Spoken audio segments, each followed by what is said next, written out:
Hello and welcome.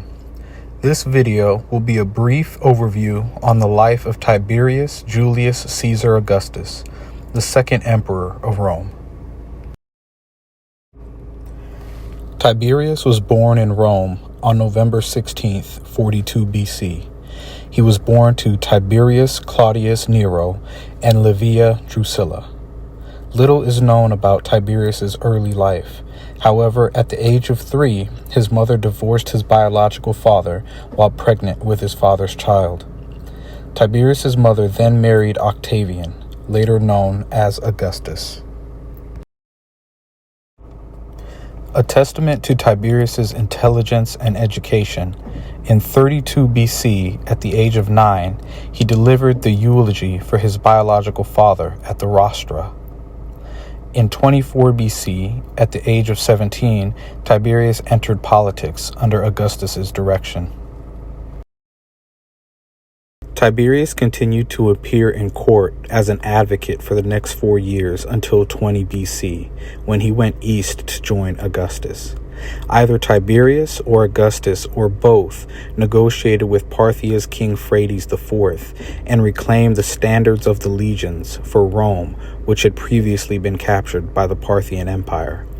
14 years later, in 6 BC, Tiberius launched a pincer movement against the Marcomanni. The campaign was a resounding success.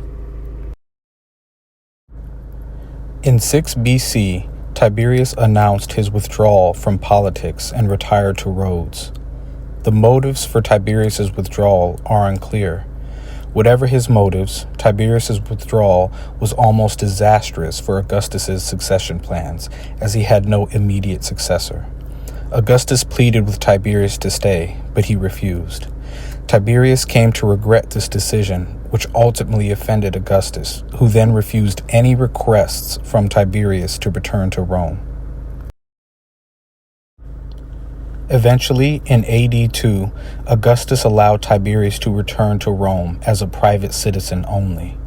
On June 26th, in AD 4, Augustus adopted Tiberius as his full son and heir. Augustus died on August 19th, AD 14. Tiberius was confirmed as his sole surviving heir and peacefully took power, unchallenged by any rivals.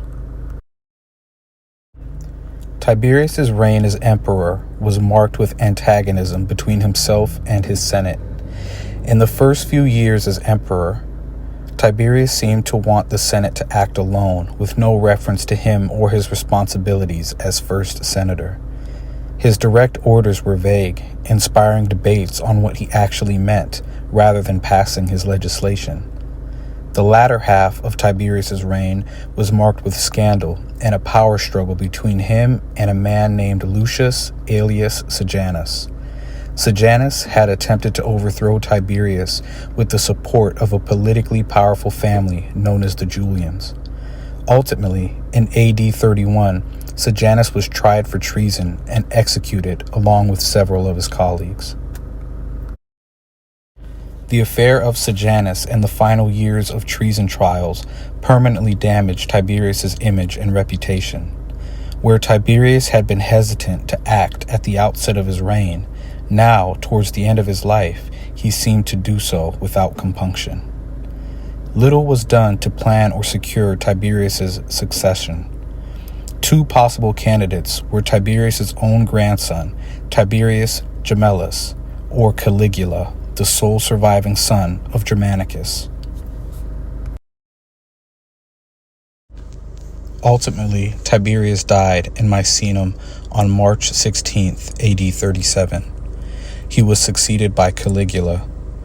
After his death, the Senate refused to vote Tiberius the divine honors that had been paid to Augustus, and mobs filled the streets yelling, "To the Tiber with Tiberius." This did not happen, as Tiberius was cremated and his ashes placed in the mausoleum of Augustus. Unfortunately, Roman historians have defined Tiberius's legacy in an overwhelmingly negative way.